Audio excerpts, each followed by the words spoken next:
एक देश के कितने नाम हो सकते हैं? एक, दो, पाँच। लेकिन क्या आप ये जानते हैं कि हमारे देश के अलग अलग टाइम पे 20 से भी ज़्यादा नाम हुआ करते थे और हर नाम के नामकरण के पीछे अपनी एक हिस्ट्री है। तो चलो आज इतिहास के पन्नों को खोलते हैं और जानते हैं हर नाम के पीछे की कहानियों को। नमस्ते दोस्तों, तो इस वीडियो में मैं आपको मुख्य 11 नामों के बारे में बताऊंगी जो सबसे ज़्यादा पॉपुलर है। तो चलो वीडियो को शुरुआत करते हैं। तो आप सबने ये गाना तो जरूर सुना होगा, जम्मू द्वीपे भारत खंडे आर्यवर्ते भारतवर्ष। लेकिन क्या आप ये जानते हैं कि ये कोई गाना नहीं बल्कि ये हमारे देश के अलग अलग नाम है जो प्राचीन काल में हमारे देश को रिप्रेजेंट करने के लिए इस्तेमाल किया जाता था। तो हम शुरुआत करते हैं जम्मू द्वीप से। जम्मू द्वीप हमारे देश का पौराणिक नेम है। तो जम्मू द्वीप नाम के पीछे बहुत सारी थ्योरी है, जिसमें से एक पॉपुलर थ्योरी है कि अगर आप जम्मू द्वीप के मैप को देखेंगे तो आज के एशिया महाद्वीप का अधिकांश एरिया इस द्वीप में आता है। तो इस महाद्वीप में भारत भी था। तो अगर हम मैप के अकॉर्डिंग जाते हैं तो जम्मू द्वीप हमारे देश का नाम नहीं था बल्कि ये पूरे द्वीप का नाम था जिसके अंदर में हमारा भारत आता था। कुछ इतिहासकारों के हिसाब से सम्राट अशोक ने सबसे पहले अपने राज्य क्षेत्र का नाम को जम्मू द्वीप कहा था। अगर सम्राट अशोक के शिलालेख को देखा जाए तो फिर वहाँ पर जम्मू द्वीप नाम का इस्तेमाल होने का प्रमाण मिलता है। एक प्रसिद्ध कहानी ये भी है कि इस द्वीप में बहुत सारे जामुन के पेड़ हुआ करते थे, इसलिए इसका नाम जम्मू द्वीप पड़ा है। जम्मू द्वीप की भौगोलिक रचना उत्तर प्रदेश के हस्तिनापुर में 250 फुट के एरिया में बना हुआ है। भारत खंडे यह एक संस्कृत टर्म है जो भारत और उसके आसपास के एरिया के लिए इस्तेमाल किया जाता था। हिंदू धर्म और जैन धर्मों में भारत खंडे का जिक्र किया गया है। भारत खंड नेम में 2 पार्ट है, भारत प्लस खंड। भारत नाम कहाँ से आया इसका पूरा डिटेल मैंने भारत नाम वाले सेक्शन में एक्सप्लेन किया हुआ है। तो इस वाले एरिया में मैं बस ये बता रही हूँ कि भारत जो है वो ऋषभ देव के पुत्र भारत चक्रवर्ती के नेम से लिया गया है और खंड का मतलब होता है पार्ट या भाग। तो भारत खंडे का मतलब था भारत का भाग। विष्णु पुराण, भागवत पुराण में भी भारत खंडे का जिक्र मिलता है। आर्यावर्ते मतलब आर्यों की रहने की जगह। पुराने संस्कृत ग्रंथों में उत्तरी भारत को आर्यव्रत नाम दिया गया है, जिसको सप्त सिंधु प्रदेश भी कहा जाता था। उपनिषद के अनुसार आर्य का निवास स्थान पंजाब से मिथिला तक का था। आर्यव्रत सिर्फ नॉर्थ एरिया को कहा जाता था, ये पूरे भारत देश का नाम नहीं था। भारतवर्ष से एक और पॉपुलर नेम है हमारे देश का, जो कि विष्णु पुराण, अग्नि पुराण, मार्कंडेय पुराण, वायु पुराण में इसका जिक्र मिलता है। भारतवर्ष का उपयोग हाथी गुम्फा के शिलालेख में भी मिलता है। प्राचीन काल में हमारे देश को सोने की चिड़िया कहा जाता था।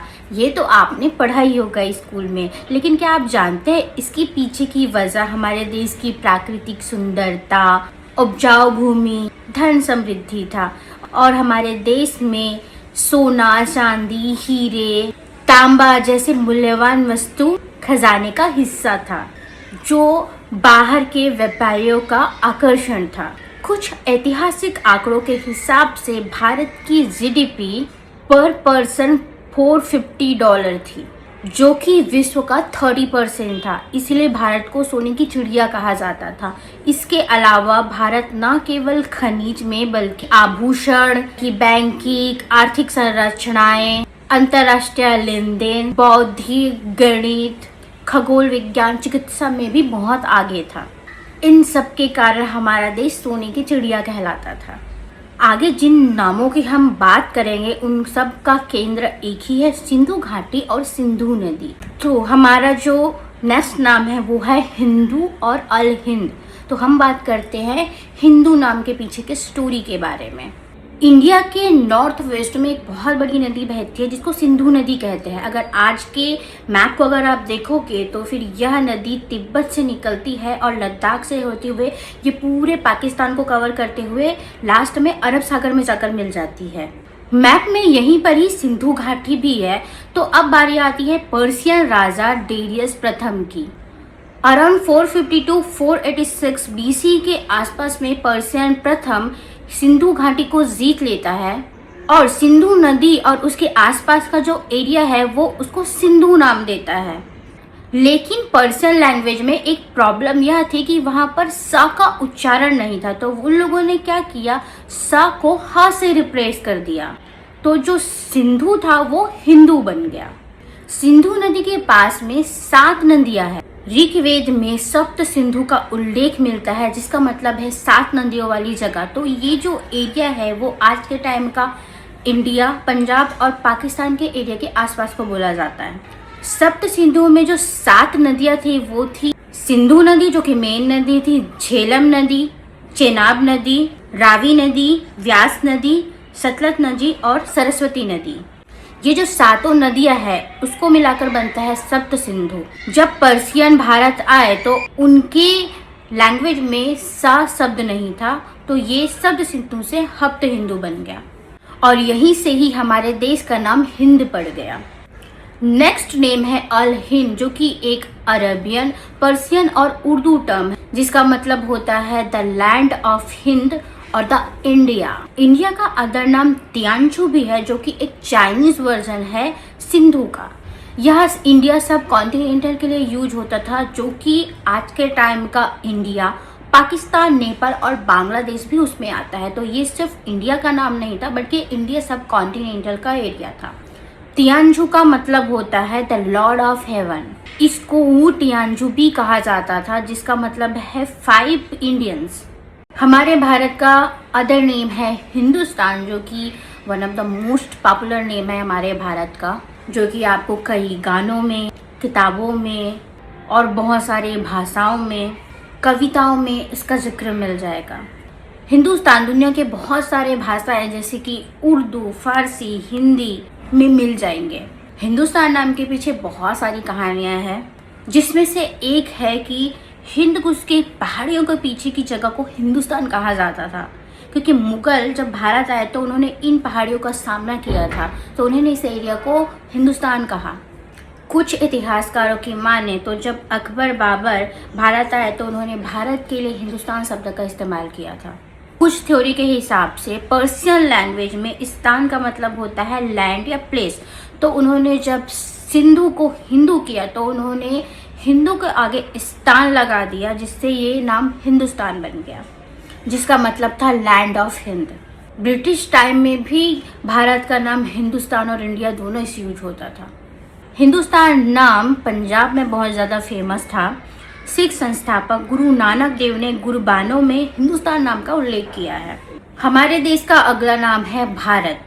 जब संविधान लिखा गया था तो हमारे देश को 2 नाम दिए गए थे, इंडिया और भारत। ये दोनों हमारे देश के ऑफिशियल नेम है। भारत नाम के पीछे बहुत सारी कहानियां हैं, जिसकी वजह से हमारे देश का नाम भारत रखा गया है, जिसमें से एक पॉपुलर थ्योरी है भारत ट्राइब।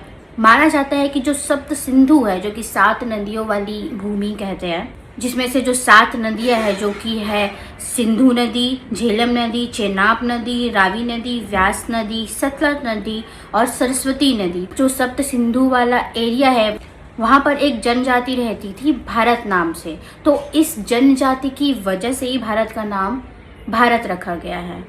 इस भारत जनजाति का उल्लेख वैदिक काल में भी मिलता है, ऋग्वेद में, आर्यावर्त में भी मिलता है। भारत नाम का उल्लेख हाथी गुम्फा शिलालेख में भी मिलता है, जो कि उड़ीसा के भुवनेश्वर के पास उदयगिरी गुफाओं में स्थित है।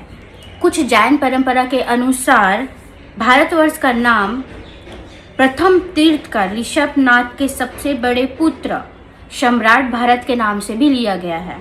भारत शब्द का प्रयोग हमारे पुराणों में भी है, जिसमें से सबसे पॉपुलर विष्णु पुराण है, जिसमें से ये वाला जो लाइन है वो विष्णु पुराण में लिखा गया है। इसका अर्थ है समुद्र के उत्तर और हिम से ढके पहाड़ों के दक्षिण में स्थित देश को भारतम कहा जाएगा, जहां भरत के वंशज निवास करते हैं। अगर आप मैप को देखोगे तो ये वाला जो श्लोक है वो कम्प्लीटली भारत देश के मैप से मैच होता है। जब संविधान लिखा गया था तो हिंदी में जो संविधान लिखा है उसमें पूरे जगह पे हमारे देश का नाम भारत लिखा गया है। संविधान के अनुच्छेद 1 में लिखा हुआ है, भारत अर्थात इंडिया राज्यों का संघ होगा। तो इस तरीके से हमारे देश का नाम भारत पड़ा है। नेक्स्ट नेम है इंडिया। हमारे देश में बहुत सारे लोगों को ऐसा लगता है कि इंडिया जो है एक विदेशी नेम है जिसको अंग्रेजों ने हमें दिया है, जो कि गलत है क्योंकि ये नेम हमारे देश से ही आया है।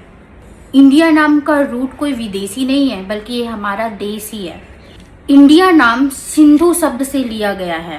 जैसे कि मैंने अभी बताया कि जब पर्शियन आए तो उन्होंने सिंधु को हिंदू बना दिया क्योंकि उनके यहाँ पे सा का उच्चारण नहीं था। वैसे ही जब ग्रीक्स इंडिया में आए तो वो क्या हिंदू बोल नहीं पाते थे, तो उन्होंने हिंदू को इंडस बना दिया, एच को आई से रिप्लेस कर दिया, तो वो बन गया इंडस। और यहीं से ही आगे चलकर हमारे देश का नाम इंडिया बन गया। तो हमारे देश का नाम जो इंडिया है वो सिंधु शब्द से बना हुआ है। सिंधु रिवर को है इंग्लिश में इंडस रिवर बोलते हैं। ग्रीक का एक इतिहासकार था हेरोडोटस करके, उन्होंने 5th सेंचुरी BC में इंडिया नाम का मेंशन किया है। जब यूरोपियन भारत आए तो उन्होंने इन्हीं स्रोतों से भारत का नाम इंडिया कर दिया और ब्रिटिश काल में यह इंडिया का ऑफिशियल नेम बन गया था। 1949 में जब हमारा देश का संविधान लिखा जा रहा था तो इस नाम के पीछे बहुत बहस हुई थी कि हमारे देश का नाम क्या होना चाहिए। कुछ लोग चाहते थे कि हमारे देश का नाम भारत हो और कुछ लोग चाहते थे कि इंडिया हो, जो कि उस टाइम पे इंडिया रखना बहुत ही फायदेमंद था क्योंकि उस टाइम पे इंडिया एक ब्रांड बन गया था। इंडिया नाम से पूरी दुनिया के लोग भारत को जानते थे। लेकिन कुछ लोग चाहते थे कि इंडिया का नाम ऐसा रखना चाहिए भारत, जो कि इंडिया है। जबलपुर के सेठ गोविंद दास ने भारत को इंडिया से ऊपर रखने की सिफारिश की थी। हमारे देश का नाम इंडिया से बदलकर भारत रखने के लिए 2 बार याचिका दी गई थी, एक बार 2016 में और दूसरी बार 2020 में, लेकिन सुप्रीम कोर्ट ने दोनों ही बार खारिज कर दिया कि ये बोलकर कि हमारे देश का नाम भारत और इंडिया दोनों है। अगर आप भारत का संविधान पढ़ेंगे तो इंग्लिश में हमारे देश का नाम इंडिया लिखा गया है। हमारे संविधान के अनुच्छेद 1 में, जो कि इंग्लिश वर्जन है, उसमें लिखा गया है India that is Bharat shall be a union of state. तो ये हमारे देश के कुछ फेमस नाम थे जिसका इस्तेमाल पुराने टाइम पे और अभी के टाइम पे किया जाता है। लेकिन हमारे देश के इतने ही नाम नहीं है, इसके अलावा और भी नाम है जो कि ये है। तो अगर आपको ये वीडियो हेल्पफुल लगी होगी तो इसको शेयर कीजिए अपने दोस्तों को, अपने फैमिली मेम्बर्स को। और अगर आपको इस टाइप की वीडियो पसंद है तो आप मेरे चैनल को सब्सक्राइब कर सकते हैं। Thank you for the watching. Bye bye.